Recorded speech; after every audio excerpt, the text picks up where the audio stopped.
Okay, in last lecture we are discussed about the first method of dimensional analysis. And the dimensional analysis, first method is the relation between MCAS and CGS unit या CGS and MCAS unit. Okay, last lecture में जो मैंने आपको MCAS to CGS के दो numerical दी थी और वो दोनों न्यूमेरिकल की आंसर मैं बता रहा हूँ, तो था 9.8 metre per second square is equal to dash centimetre per second square. तो यहाँ आपको आंसर मिलेगा, यहाँ आपको आंसर मिलना चाहिए 980। आंसर कितना आना चाहिए? 980। ओके, देन सेकेंड न्यूमेरिकल था 10⁻² kg metre square (2⁻³ is equal to dash gram centimetre centimetre square (2⁻³). इस तरह की आपको न्यूमेरिकल दी गई थी। ओके, अब इसके आंसर चेक करेंगे तो आंसर होगा 10⁵. ये किसके लिए था? MCAS to CGS। उसके बाद हमने कंप्लीट किया था CGS to MCAS। CGS to MCAS में आपको फर्स्ट क्वेश्चन दी गई थी 3 × 10⁻10 centimetre per second and that is equal dash metre per second. तो यू गेट आंसर, आपको जो आंसर मिलेगा वो 3 × 10⁸ मीटर पर सेकेंड आंसर आनी चाहिए। एंड देन सेकेंड 10⁻7 और into second dash joule into second. तो यहाँ आंसर आपको मिलेगी 1। आंसर क्या मिलेगी? 1। 10⁻7 और into second is equal two joule into second. ये होमवर्क की जो आंसर थी वो मैंने आपको एक्सप्लेन की। तो इसके साथ फर्स्ट मेथड कंप्लीट हो जाएगी। फर्स्ट मेथड थी the relation between MCAS unit and CGS unit. Now today we are discuss second method. Second method, check the validity of given physical equation. Science में बहुत सारे इक्वेशंस होते हैं और ये इक्वेशन डायमेंशनली वैलिड या invalid को हमको कंप्लीट करना है। तो आज हम सेकंड मेथड स्टार्ट करेंगे, लेकिन सेकंड मेथड में अभी दो पोर्शन है। आज इससे हम सिंगल पोर्शन कंप्लीट करेंगे। जितने भी इक्वेशन दिए जाएंगे सभी इक्वेशन की वैलिडिटी चेक करना है। Okay, now first equation P is equal to H⍴g। जब आपको इस टाइप की इक्वेशन दी जाएगी, इस इक्वेशन के अंदर कौन कौन सी फिजिकल क्वांटिटी है वो भी आपको लिख के दिया जाएगा। Now pressure P is equal to pressure, H is equal to height. H क्या दिया जाएगा? H हाइट ही दिया जाएगा, H height. Rho density, G acceleration. G क्या होगा? एक्सेलरेशन। इसका मतलब जब भी इक्वेशन देंगे तो इक्वेशन में कौन कौन सी फिजिकल क्वांटिटी वो लिख के देंगे। इसलिए लिख के देंगे कि जो P है वो प्रेशर की जगह लिखी जाती है, P साइन मोमेंटम की भी है, P साइन पावर के लिए भी है। तो कन्फ्यूज़न नहीं होना चाहिए, इसलिए आपको ये लिख के देंगे। तो here P is equal to pressure, H height, density and G acceleration. Okay, इसको सिंप्लीफाई कैसे करेंगे? Now the dimensional formula of LHS left hand side. Okay, left hand side में क्या दिया? प्रेशर। नाउ प्रेशर की डायमेंशनल फार्मूला, अब तो मेरे ख्याल से आपको 20 डायमेंशनल फार्मूला कंप्लीट हो गई होगी, कोई प्रॉब्लम नहीं होना चाहिए। प्रेशर की डायमेंशनल फार्मूला है m1 L-1 T-2 is equation number 1। इसका equation number 1. Okay, now dimensional formula of RHS. Dimensional formula of RHS. Okay, dimensional formula of RHS में किसकी dimensional formula लिखनी है? So H, rho and G. Okay, now dimensional formula of H. H मतलब height या length. So dimensional formula is m0 l1 t0. Then rho मतलब density. So now dimensional formula of density is m1 l minus 3 t0. Then small g मतलब इसका acceleration, और acceleration की dimensional formula m0 l1 t minus 2. Okay, अभी भी suppose आपको ये dimensional formula नहीं याद रहती तो आप एक पेज के अंदर पूरी लिस्ट बनाओ, 20 to 20 डायमेंशनल फार्मूला की एक लिस्ट बनाओ और वो पेज साथ में लिख के बैठो तो पता चलेगा कि कौन कौन सी डायमेंशनल फार्मूला किस फिजिकल क्वांटिटी की है और ये कंप्लीट हो जाना चाहिए. ओके, नाउ तीनों ब्रैकेट मल्टीप्लिकेशन में है तो पावर की क्या होगी? Addition. So now m raise to 0 plus 1 plus 0 मतलब क्या होगा? 1. l raise to 1 minus 3 plus 1 मतलब 1 प्लस माइनस 3 मतलब माइनस 2. 1 मतलब क्या लिखेंगे? Minus 1.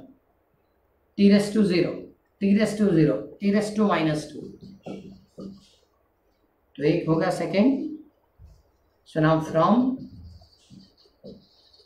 Equation 1 and 2 given equation dimensionally valid. ये जो इक्वेशन है वो डायमेंशनली क्या होगा? वैलिड रहेगा.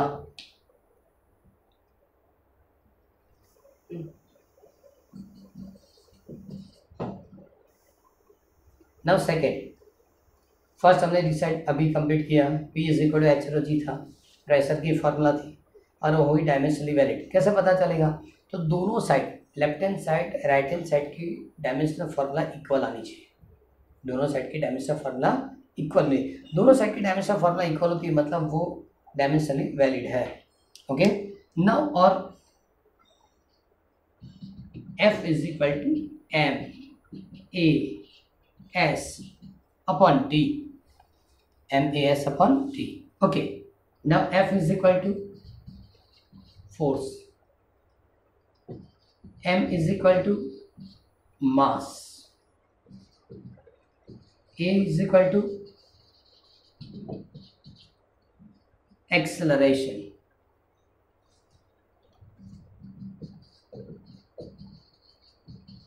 s is equal to distance,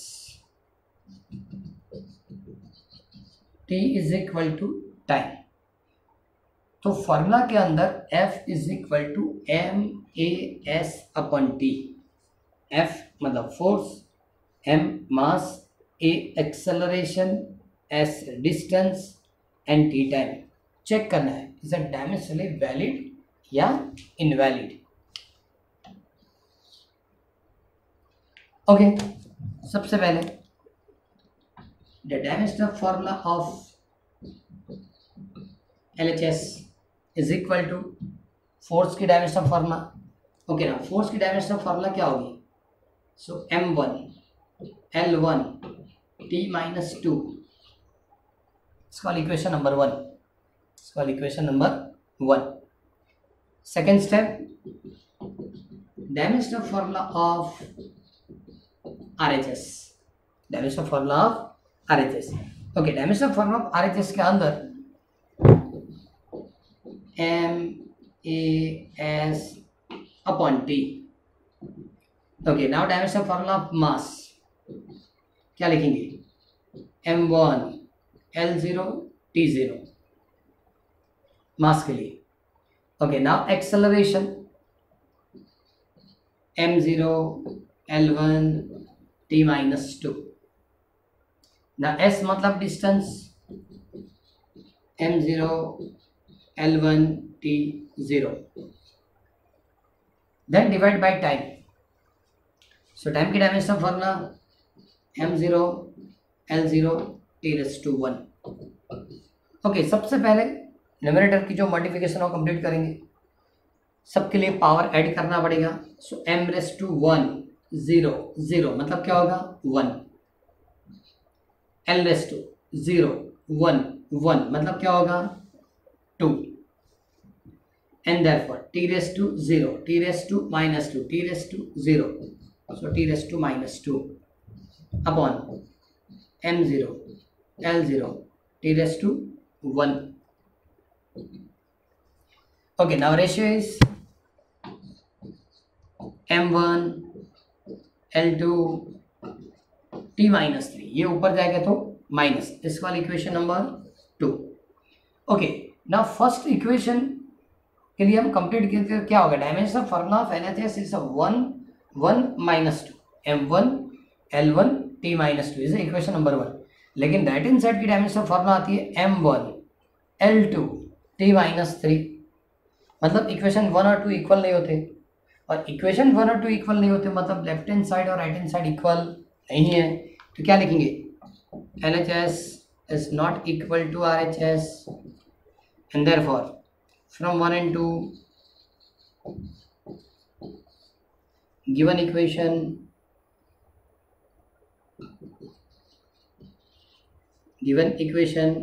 is invalid। given equation is invalid क्यों कि दोनों साइड की डायमेंशन फॉर्मूला इक्वल नहीं होती। तो ये चीज़ सबसे पहले याद रखना है कि जब हमको इक्वेशन दी जाती है तो सबसे पहले तो सबकी आपको इन्फॉर्मेशन देगी कौन कौन सी फिजिकल क्वांटिटी है, जितनी फिजिकल क्वांटिटी है सबकी डायमेंशन फॉर्मूला याद होगी तो आप ये कंप्लीट कर पाएंगे, वरना कंप्लीट नहीं होगा। और स्टेप क्या है, पहले LHS की डायमेंशन फॉर्मूला बनाएंगे, बाद में RHS की डायमेंशन फॉर्मूला बनाएंगे, दोनों साइड की डायमेंशन फॉर्मूला इक्वल होगी तो तब जाके आप लिख सकते हैं डायमेंशनली वैलिड या invalid.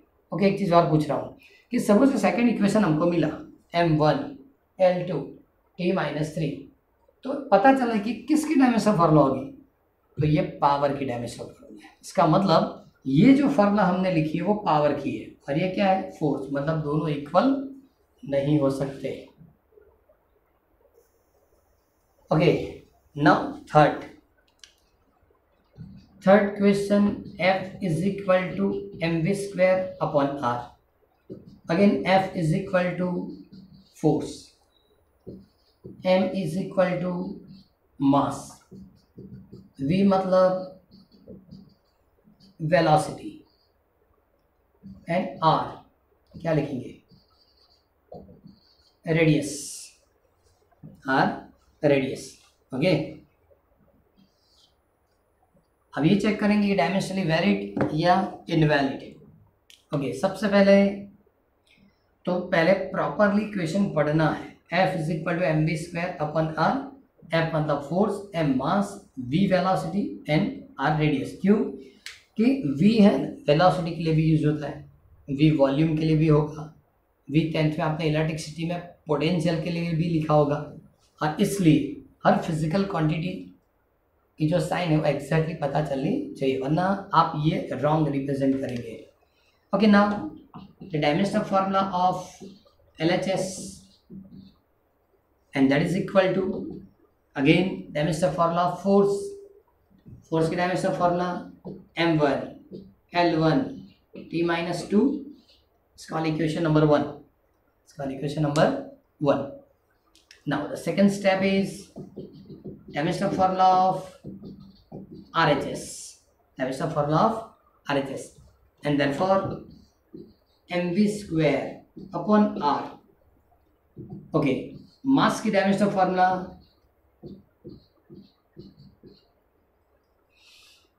m1 L0 t-2।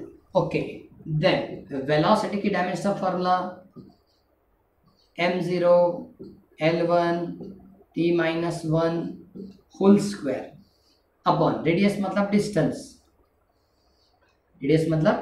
Dimensional formula m0 L1 t0। Okay, now m1 L0 t0, into m0 L2 t-2 square करेंगे।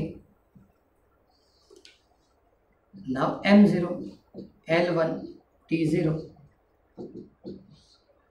okay, addition, so m raised to 1 m raised to 0 and therefore m raised to 1, l raised to 0 l raised to 2 मतलब t raised to 0 t raised to -2 मतलब divide by m0 L1 t0।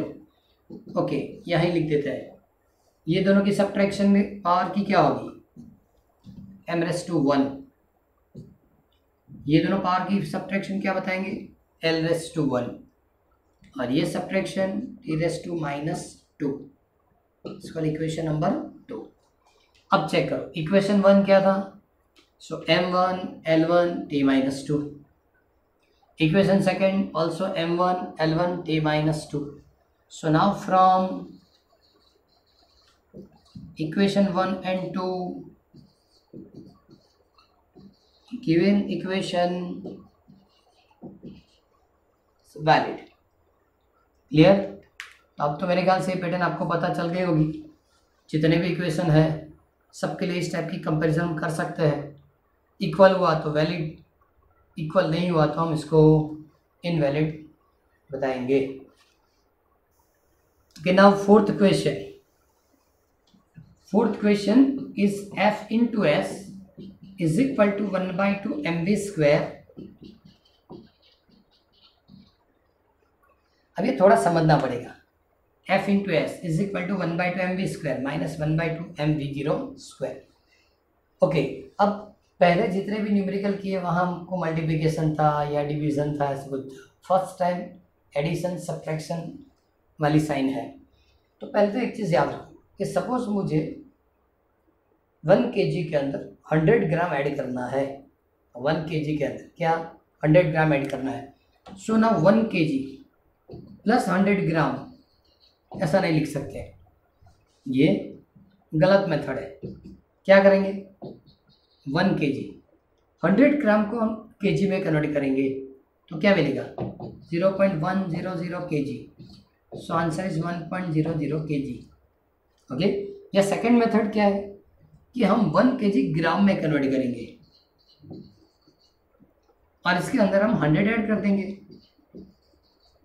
So answer, तो ये दोनों method right है लेकिन ये वाली method wrong. इसका मतलब क्या हुआ कि जब आपको एडिशन करना है या सब्ट्रैक्शन करना है तो दोनों की यूनिट या दोनों की डायमेंशन ऑफ फार्मूला इक्वल होनी चाहिए।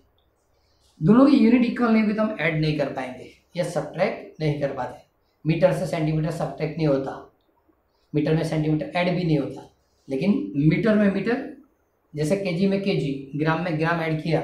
सिमिलर, जब दोनों की डायमेंशन ऑफ फार्मूला इक्वल है तब हम सब्ट्रैक्शन या एडिशन कर सकते हैं। क्लियर। ओके, सपोज आपने चेक किया कि दोनों की डायमेंशन ऑफ फार्मूला इक्वल आती है तो इसका मतलब सब्ट्रैक्शन होगा। लेकिन सपोज दोनों की डायमेंशन ऑफ फार्मूला डिफर होती है तो इसका मतलब सब्ट्रैक्शन नहीं कर सकते। ओके, पहले इंफॉर्मेशन देंगे। Now F is equal to force, S is equal to distance, M equal to mass, V and V0 both velocity। तो पहले तो सबकी डायमेंशन फॉर्मूला होनी चाहिए, मतलब न्यूमेरिकल इजीली कंप्लीट हो जाएगा।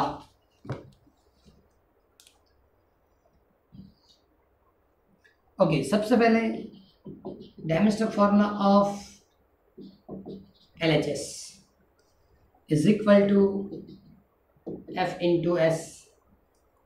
ओके, फोर्स के लिए dimension formula M1 L1 t-2। Okay, distance मतलब सपोज डायरेक्टली लिखता हूँ L⁻⁴, क्योंकि डिस्टेंस की जो फॉर्मूला है इसमें M0 L1 and T0। So now the multiplication is M1 L2 t-2 is equation number 1, is equation number 1। So now the dimensional formula of RHS. Okay, dimensional formula of RHS के अंदर भी पहले लिखेंगे the dimensional formula of 1/2 mv square. Okay 1/2 constant, उसकी कोई dimensional formula नहीं होती. मास के लिए m⁻⁴ वेलोसिटी के लिए m0 L1 t-1 whole square. तो उसके लिए मिलेगा m1 m0 L2 t-2 square करेंगे तो okay now addition is m1 L2 t-2. Clear? Now dimensional formula of 1/2 mv0 square. अभी मैं यहाँ लिखा था 1/2 तो कांस्टेंट है, मास मतलब m रहेगा, v and v0 both are velocity. इसका मतलब इसके सिंप्लीफिकेशन भी सिमिलर होगी. क्या रखेंगे m⁻⁴ m0 L1 t-2 whole square. So answer is m1 L2 t-2. And therefore the dimensional formula of RHS. अब देखो RHS के अंदर दो टर्म थी और दोनों टर्म की डायमेंशनल फार्मूला इक्वल हुई. इधर दोनों टर्म के लिए डायमेंशनल फार्मूला क्या मिलती है? इक्वल. अब दोनों की डायमेंशनल फार्मूला इक्वल है तो उसको ही क्या बताएंगे हम? Dimensional formula of RHS. इसको equation number. So now from 1 and 2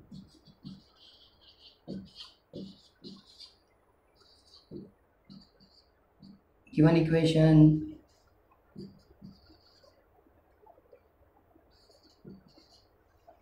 is valid. अब पता चला कि जब एडिशन या सब्ट्रैक्शन होगा तो चेक क्या करेंगे? जितनी भी टर्म है उसकी डायमेंशनल फार्मूला इक्वल होनी चाहिए. जब डायमेंशनल फार्मूला इक्वल होगी तो इसका मतलब है दोनों की यूनिट इक्वल है, तब जाके हम इसको ऐड कर सकते हैं. क्लियर? तो LHS और RHS की डायमेंशनल फार्मूला इक्वेशन 1 और 2 से इक्वल मिली, मतलब given equation is dimensionally valid. Okay now next question. Okay fifth question. S is equal to v0t plus half a into T whole square. फिर से बता रहा हूँ, S is equal to v0t plus half a t square. Okay now the S is equal to distance, v0 equal to velocity, t is equal to time, A for acceleration. तो इतनी information हमको दी है, ये valid या invalid को हमको complete करना है. ओके सिमिलर मेथड है, यहाँ भी एडिशन है तो चेक क्या करेंगे?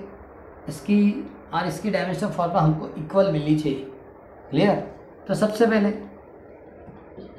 डायमेंशनल फार्मूला फॉर ये dimensional formula of LHS. Okay LHS में ओनली डिस्टेंस और डिस्टेंस की dimensional formula m0 L1 t0 is called equation number 1. Equation number 1. Now the dimensional formula of RHS. Dimensional formula of RHS. Okay इसमें भी सबसे पहले dimensional formula of v0t. Okay ना v0 dimensional formula m0 L1 t-1. किसके लिए लिखा? Velocity के लिए. नाउ टाइमिंग के लिए. सो t⁻⁴. So multiplication is m0 L1 t⁻⁴. किसके लिए मिला? v0t. Now dimensional formula of half at square. Okay, half constant value है, इसकी डायमेंशन फॉर्मूला नहीं लिख सकते. ओके, ए और T. So now dimension formula of acceleration m0l1 t minus 2 into t raised to 1 whole square. क्या लिख सकते हैं? m0 l2 t minus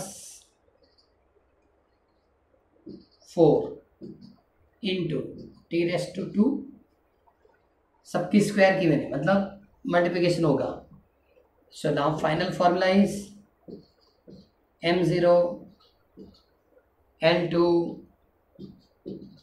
t minus 2.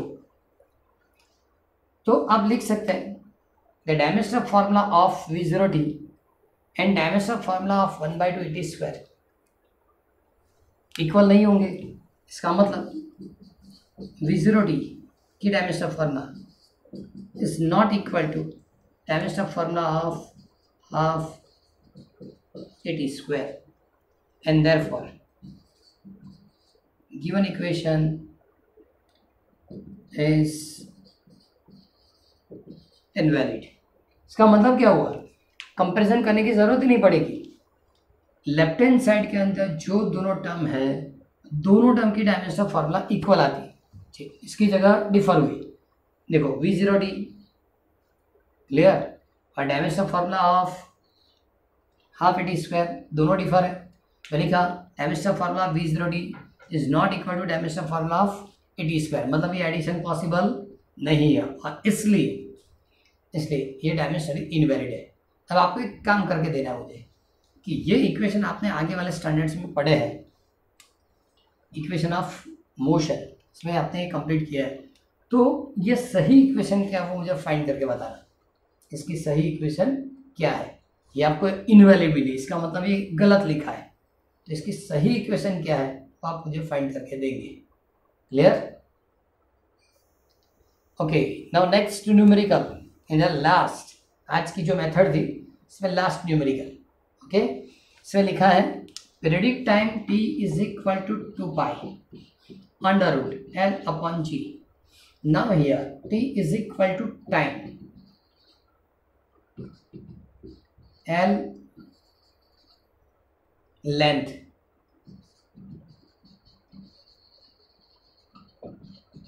And g acceleration. Okay, 2 constant value है, हमको चेक करना है dimensionally valid या invalid.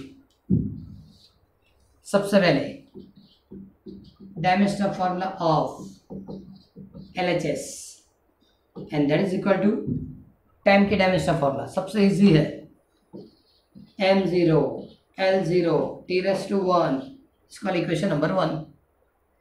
Now the dimensional formula of RHS. Okay, ये जो है वो तो कांस्टेंट वैल्यू जिसकी डायमेंशनल फार्मूला हम नहीं लिख सकते, तो बाकी दोनों की dimensional formula in square root करके लिखना पड़ेगा. ओके, सबसे पहले लेंथ मतलब m0 l1 t0 and then acceleration m0 l1 and t minus 2. ओके, now ratio. So m0 l2 t minus 2. जब उसके स्क्वायर रूट करेंगे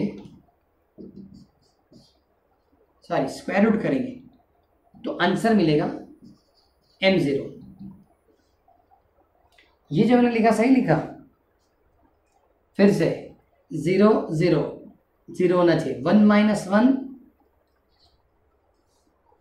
क्योंकि जब डिवीजन होता है तब पावर सब्ट्रैक्ट करेंगे, ऐड नहीं करेंगे. तो यहाँ भी क्या हो जाएगा l raised to 0.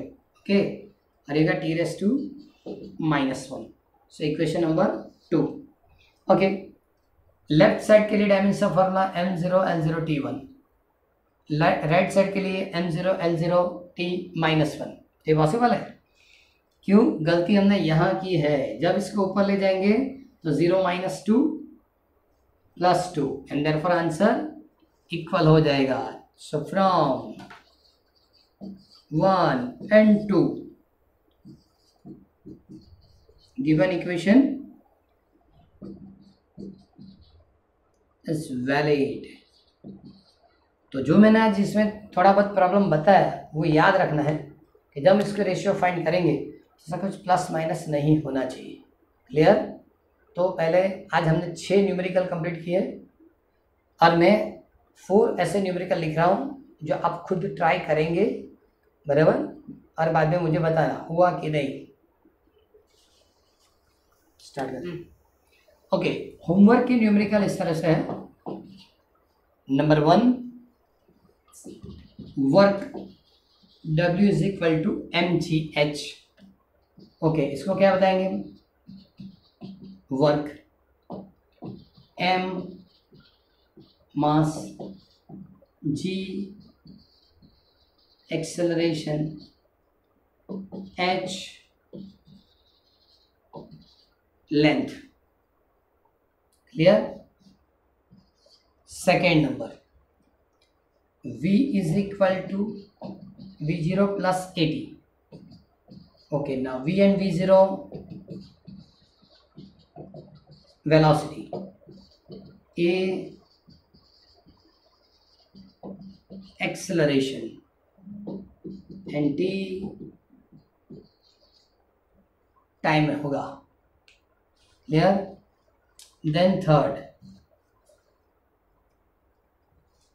p is equal to m square v square upon 2 into t. p power mass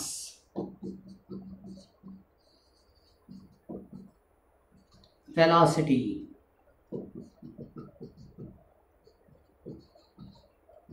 t is equal to time.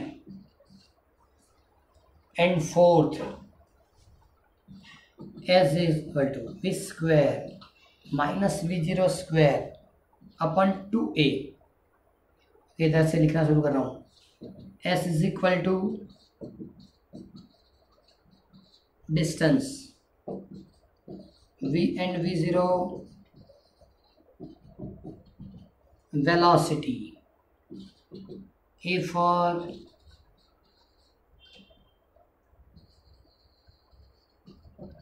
Acceleration. तो इसको पहले आप प्रॉपरली देख लो, कहीं भी प्रॉब्लम नहीं होना चाहिए. First equation, work equal to mgh. Second, v equal to v0 plus 80. Third, power p is equal to m square v square upon 2t. And s is equal to v0 square, sorry v square minus v0 square upon 2a. ये चार आप घर बैठ के पहले solve करेंगे कि dimensionally valid या इनवैलिड.